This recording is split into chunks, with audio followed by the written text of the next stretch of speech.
मेरे प्रिय आत्मन, नमस्ते।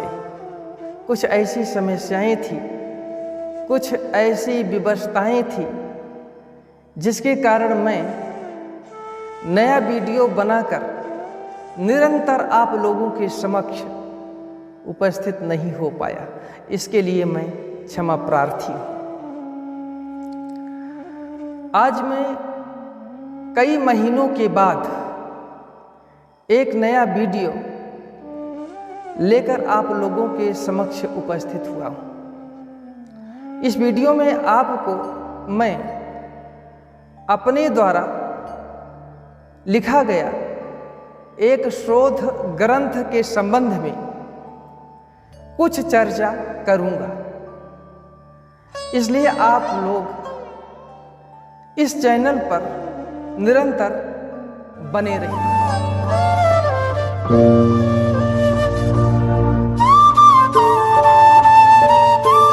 मेरे द्वारा लिखा गया यह शोध प्रबंध है।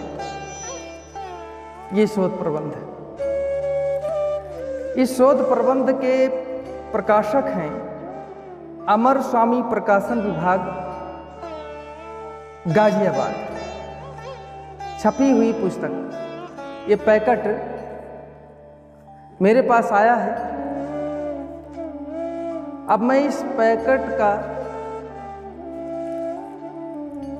अनबॉक्सिंग करूंगा। पैकेट बहुत बढ़िया आया है, एकदम लाजवाब है पैकेट।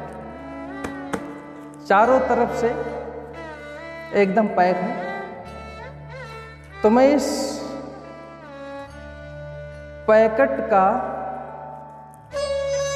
अनबॉक्सिंग कर रहा हूं। तो इसको देखिए, इस बहुत तगड़ा है।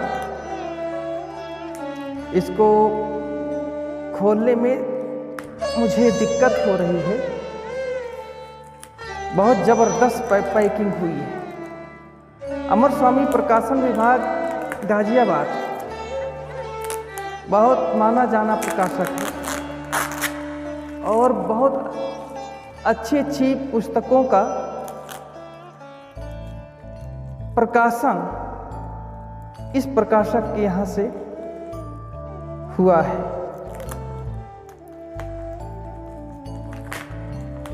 तो खोल कर देखते हैं। बहुत जबरदस्त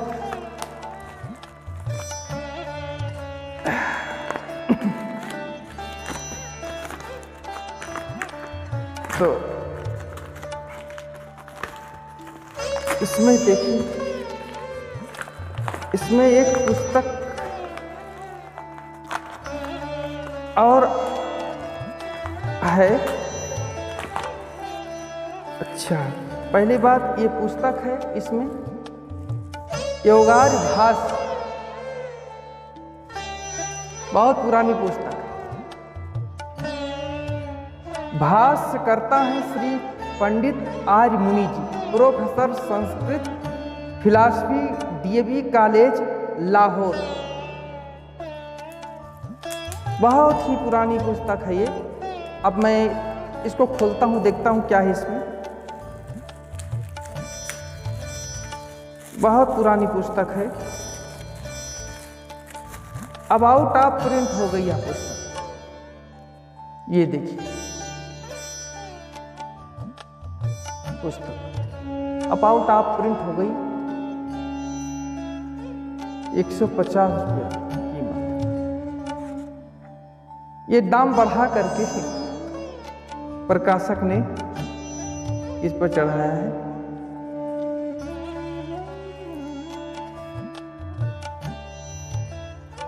कहीं पुस्तक बढ़िया है।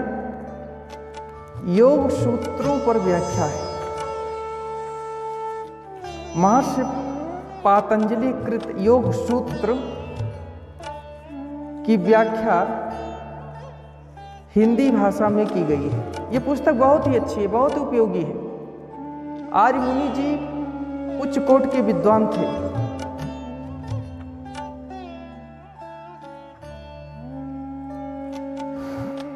योग सूत्रों का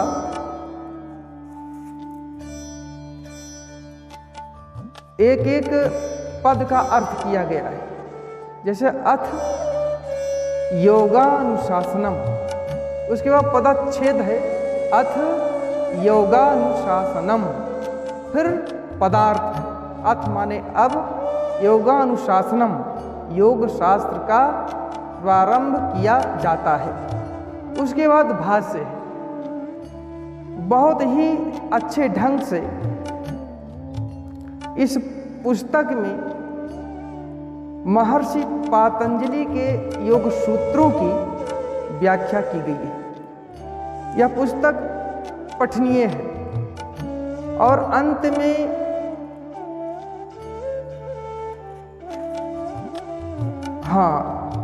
योग सूत्र एक जगह संकलन कर दिए गए ताकि आप एक जगह मूल सूत्रों को देख सकते हैं और कंठ कर सकते हैं। प्रतिदिन इन सूत्रों का पाठ करेंगे तो ये सूत्र आपको याद भी हो जाएंगे। तो आप चाहें तो इस पुस्तक को मंगवा सकते हैं। ये पुस्तक छपी है हरियाणा साहित्य संस्थान गुरुकुल झज्जर रोहतक। 150 रुपये की कीमत है पुस्तक की, 150 रुपये। देखिए 150 रुपये, बहुत अच्छी पुस्तक है। आर्य मुनि जी उच्च कोट के वैदिक विद्वान थे, वेद शास्त्रों के ज्ञाता थे, व्याकरण के पंडित थे। बहुत अच्छी पुस्तक है। आप चाहें तो यह पुस्तक मंगा सकते हैं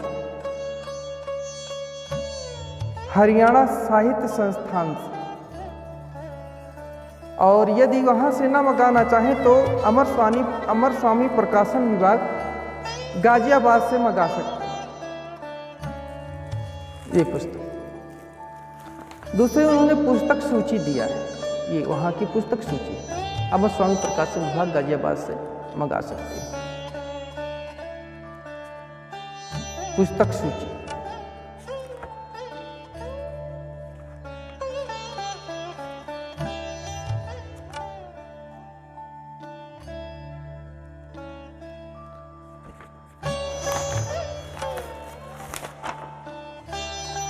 ये पुस्तक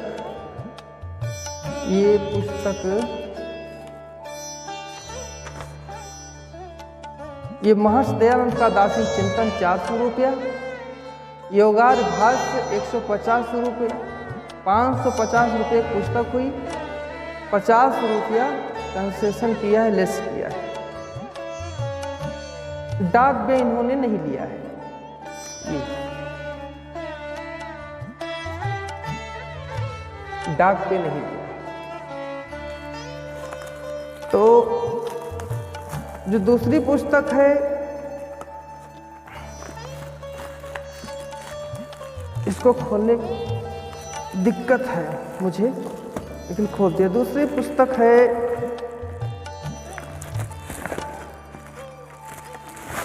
ये है महर्षि दयानंद का दार्शनिक चिंतन। देखिए महर्षि दयानंद का दार्शनिक चिंतन देख लीजिए। ये महर्षि दयानंद का दार्शनिक चिंतन, महर्षि दयानंद का दार्शनिक चिंतन की पुस्तक है। बहुत बढ़िया बाइंडिंग है, मजबूत पुस्तक है। कीमत है 400 रुपये। यह है 400 रुपये कीमत है, 400 रुपये, 400। महर्षि दयानंद का दार्शनिक चिंतन, महर्षि दयानंद का दार्शनिक चिंतन, शोधकर्ता डॉक्टर रमेश दत्त मिश्र, PhD दर्शन शास्त्र, अमर स्वामी प्रकाशन विभाग गाजियाबाद। ये शोध प्रबंध है मेरे द्वारा लिखा गया। बहुत ही परिश्रम करके मैंने इस शोध प्रबंध को लिखा और मुझे महात्मा गांधी काशी विद्यापीठ से PhD की डिग्री प्राप्त हुई। ये देखिए पन्ने, कागज भी इसके बहुत ही दमदार है।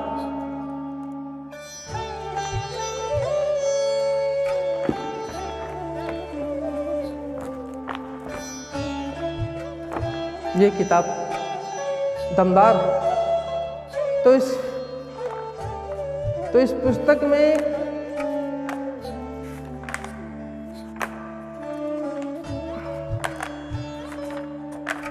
संसार के सभी मतांतरों की समीक्षा की गई है।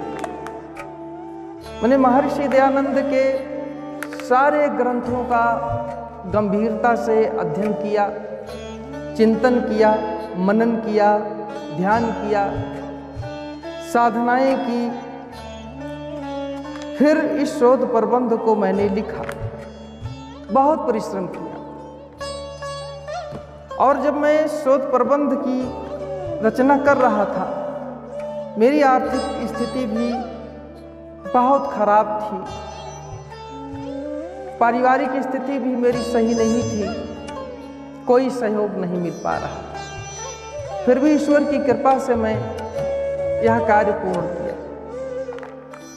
तो यह पुस्तक प्रत्येक हिंदू को अवश्य पढ़नी चाहिए।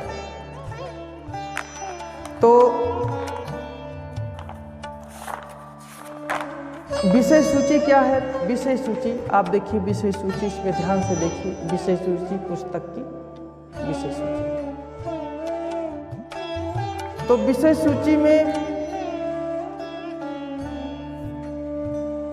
परीक्षक या निरीक्षक की दृष्टि में प्रोफेसर एम त्रिवेदी, जो गोरखपुर के हेड ऑफ डिपार्टमेंट थे, उन्होंने अपनी सम्मति इस पुस्तक के संबंध में दी है, अपनी सम्मति दी है। फिर प्रकाशकीय लाजपत राय अग्रवाल ने भी अपनी सम्मति दी है। प्रस्तावना आर्य जगत के प्रख्यात विद्वान राजेंद्र जिज्ञासु जी ने लिखी है। प्रोफेसर श्री राजेंद्र जिज्ञासु जी मेरे साहित्य पिता हैं, इनसे मुझे बहुत ही प्रेरणा मिली है। ये उच्च कोटि के विद्वान हैं, आर्य जगत, कई भाषाओं का ज्ञान भी इन्हें है। फिर इस पुस्तक के संबंध में अपनी सम्मति आचार्य शिवदत्त पांडे जी ने दी है। सूर्या देवी चतुर्वेदा, जो वेद वेदांग की विदुषी हैं, इन्होंने भी अपनी सम्मति दी है। तो पुस्तक के प्रथम अध्याय में महर्षि दयानंद के दर्शन की पृष्ठभूमि के विषय में चर्चा की गई है। द्वितीय अध्याय में ईश्वर के स्वरूप के बारे में बताया गया है। ईश्वर क्या है? तो ईश्वर के स्वरूप को लेकर लोगों में काफी भ्रम है। उस भ्रम का भंजन इस द्वितीय अध्याय में किया गया है। द्वितीय अध्याय ईश्वर, आप देखिए ईश्वर, बहुत विस्तार से चर्चा ईश्वर के विषय में की गई है। वेद आदि सप्तशास्त्रों के आधार पर महर्षि दयानंद सरस्वती के दृष्टिकोण को स्थापित किया गया है। बाइबिल, पुराण, जैन, बौद्ध, अन्य जितने भी मतांतर हैं ईश्वर के विषय में, उन सभी मतांतरों की विचारधारा का अनुशीलन, परिशीलन और समीक्षा की गई। तृतीय अध्याय जीव के विषय। जीव क्या है, इसके संबंध में भी लोगों को कुछ पता नहीं, काफी भ्रम है। जीव के वास्तविक स्वरूप पर प्रकाश डाला गया है वेद आदि सप्तशास्त्र। चौथा अध्याय है प्रकृति। प्रकृति के स्वरूप पर भी विस्तार से चर्चा इस पुस्तक में की गई है। पंचम अध्याय बंधन और मोक्ष है। तो बंधन और मोक्ष की भी विस्तार से चर्चा की गई है। बहुत ही उपयोगी पुस्तक है। प्रत्येक हिंदू को यह पुस्तक अवश्य पढ़नी चाहिए। वेदों का जो दार्शनिक सिद्धांत है उसे त्रैतवाद के नाम से पुकारा जाता है। महर्षि दयानंद सरस्वती बहुत बड़े दार्शनिक थे, वेदज्ञ थे, ऋषि थे, योगी थे, ध्यानी थे, तपस्वी से। उनकी विचारधारा वेदों के अनुकूल है। वेद के सत्य सिद्धांतों को उन्होंने अपने सभी ग्रंथों में प्रकट किया है। तो पुस्तक की एक वानगी में प्रस्तुत करना चाहता हूं, क्या है आप लोग देखिए। महर्षि दयानंद जी ने ईश्वर, जीव और प्रकृति के विषय में वैज्ञानिक और सैद्धांतिक दृष्टि से जितना गंभीर चिंतन किया है उतना अन्य मत वालों ने नहीं किया। चारवाक ने पृथ्वी, जल, अग्नि और वायु इन चार भौतिक तत्वों को नित्य स्वीकार किया। इन तत्वों के मूल कारण प्रकृति को नहीं माना तथा अस्थाई आत्मा और ईश्वर की सत्ता का खंडन किया। जैनियों ने जीव और पुद्गल की सत्ता स्वीकार की। पुद्गल का मूल कारण प्रकृति के संबंध में मौन साध लिया और चारवाक की तरह ईश्वर की सत्ता का निषेध किया। बौद्धों ने आत्मा की अनित्य सत्ता स्वीकार की। प्रकृति के संबंध में कोई चिंतन नहीं किया। चारवाक और जैनियों की तरह ईश्वर की सत्ता को अमान्य ठहराया। इसी कारण इन नास्तिक दार्शनिकों ने ईश्वर, जीव और प्रकृति के संबंध में गंभीर चिंतन नहीं कर पाए और इनके दार्शनिक चिंतन की नींव ढह गई। आचार्य शंकर ने जीव को ब्रह्म और प्रकृति अर्थात माया को ब्रह्म की शक्ति मानकर तथा आचार्य रामानुज ने चित अर्थात जीव और अचित अर्थात प्रकृति को ईश्वर का गुण मानकर ईश्वर, जीव और प्रकृति के चिंतन में घालमेल कर दिया। ईसाई और मुसलमानों ने यहोवा परमेश्वर, गॉड या अल्लाह को सर्वोच्च सत्ता मानकर उसके कुछ गुणों का वर्णन किया, किंतु उसे सांसारिक शासक की तरह समझकर उसकी समस्त शक्तियां, उसके ज्ञान, उसके सारे गुणों को खंडित कर दिया। आत्मा अर्थात जीव को यहोवा परमेश्वर या अल्लाह की फूंक से उत्पन्न हुआ मानकर उसके अनादित्व व स्वतंत्र अस्तित्व को मिटा दिया। प्रकृति के गुण, कर्म और स्वभाव के संबंध में पूरी तरह से चुप है। अतः इस विषय में पंडित लक्ष्मण जी आर्य उपदेशक ने ठीक ही लिखा है। जब आत्मा और परमात्मा का ही ज्ञान नहीं तो आत्मा का परमात्मा के दर्शन के लिए योगाभ्यास की विधि और सच्ची आध्यात्मिक शक्तियों की प्राप्ति का उपदेश कैसे और चित्त की एकाग्रता कहाँ की और फिर बिना एकाग्रता के जो सूक्ष्म विषयों को समझने और विचारने के लिए आवश्यक है, अन्य ज्ञान संबंधी विषयों का समझना कैसा। तो मैंने संक्षेप में बताया कि तीन सत्ताएं हैं, ईश्वर, जीव और प्रकृति। ये वेद द्वारा अनुमोदित है। वेद तीन सत्ताओं को स्वीकार करता है। सारे दर्शन के जो ग्रंथ हैं, वैदिक ग्रंथ, इन्हीं तीन सत्ताओं को स्वीकार करते हैं। बिना तीन सत्ताओं के कार्य नहीं चल सकता। इसलिए इस पुस्तक में वैज्ञानिक दृष्टि से बहुत ही व्यापक ढंग से विवेचन किया गया है, विश्लेषण किया गया है, समीक्षा की गई है। सत्य को ग्रहण और असत्य को त्यागने में प्रत्येक मनुष्य को हमेशा उद्यत रहना चाहिए। इस नियम का पालन इस ग्रंथ में किया गया है। इसलिए इस ग्रंथ को प्रत्येक व्यक्ति अवश्य पढ़े, पढ़ करके लाभ उठाए, अनेक प्रकार के भ्रम उसके टूटेंगे।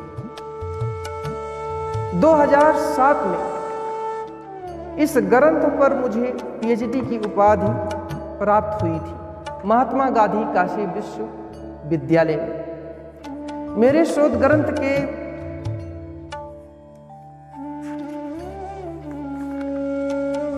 परीक्षक निरीक्षक रहे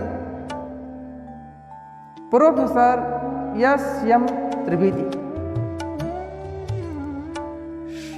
और शोध प्रबंध के निर्देशक थे प्रोफेसर रमेश कुमार त्रिपाठी।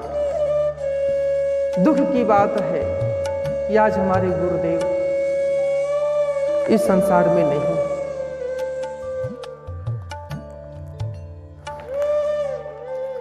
उनकी असीम अनुकंपा और प्रेरणा से इस शोध प्रबंध को मैंने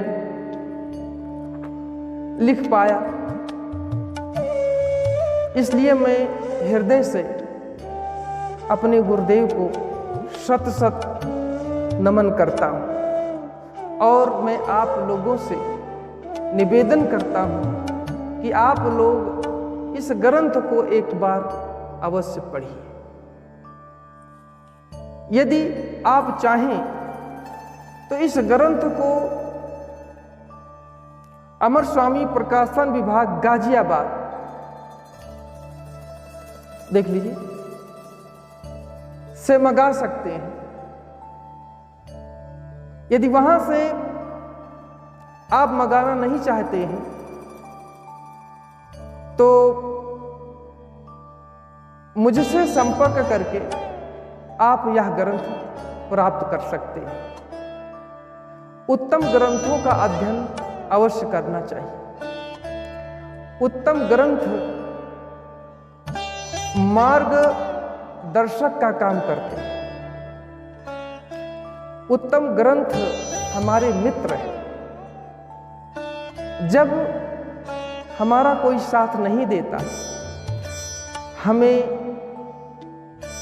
किसी की सहायता की आवश्यकता होती है, प्रेरणा की आवश्यकता होती है, उस समय उत्तम ग्रंथ, धार्मिक ग्रंथ, ऋषियों मुनियों के ग्रंथ हमारा मार्गदर्शन करते हैं। इसलिए आध्यात्मिक ग्रंथों का हमेशा पठन पाठन प्रत्येक व्यक्ति को करना चाहिए। जिस प्रकार शरीर के लिए भोजन की आवश्यकता है, उसी प्रकार बौद्धिक भूख को मिटाने के लिए आध्यात्मिक ग्रंथों की आवश्यकता है। आध्यात्मिक ग्रंथ अवश्य पढ़ना चाहिए। जो आध्यात्मिक ग्रंथ नहीं पढ़ते हैं, उनके जीवन में शुद्धता और पवित्रता नहीं आती है। शुद्धता और पवित्रता को प्राप्त करने के लिए हमें निरंतर आध्यात्मिक ग्रंथों का अध्ययन करना चाहिए। मनुष्य जीवन की सार्थकता तभी होगी जब वह ईश्वर के विषय में, अपने विषय में और इस संसार के विषय में अच्छी तरह से जाने, चिंतन करे, मनन करे, ध्यान करे, साधना करे और उस परमात्मा में विलीन हो जाने का प्रयास करे। हमारी आत्मा चाहती है क्या? यही तो चाहती है, अपने प्यारे प्रीतम से मिलन। परमात्मा आनंद स्वरूप है। आनंद स्वरूप परमात्मा में जब हमारी समाधि लगती है, जब हम ध्यान करते हैं तो डूब जाते हैं और आनंद की प्राप्ति होती है। क्योंकि जिसके पास जो चीज होती है, जब हम उसके पास जाते हैं और मांगते हैं तो हमको वह चीज उसके द्वारा प्राप्त होती है। तो परमात्मा तो आनंद का भंडार है, वह आनंद से भरा है। इसलिए जब हम परमात्मा के पास जाते हैं, अर्थात जाने का मतलब जब हम परमात्मा में लीन हो जाते हैं, परमात्मा तो हर जगह उपस्थित है। आने जाने की क्रिया कहाँ? आने जाने की क्रिया वहां होती है जहां कोई वस्तु सीमित हो। परमात्मा तो सर्वव्यापक है, वो हर जगह उपस्थित है। इसलिए परमात्मा के पास जाने का मतलब ये होता है कि परमात्मा के ध्यान में लीन हो जाना, परमात्मा में समाधिस्थ हो जाना। जब हम परमात्मा में समाधिस्थ हो जाते हैं, परमात्मा में ध्यान लग जाता है, तो हमें असीम आनंद की प्राप्ति होती है। यह अनुभव का विषय है, आप भी इसका अनुभव कर सकते हैं। इसलिए आप उत्तम ग्रंथों को पढ़ करके अपने जीवन को सफल बनाइए।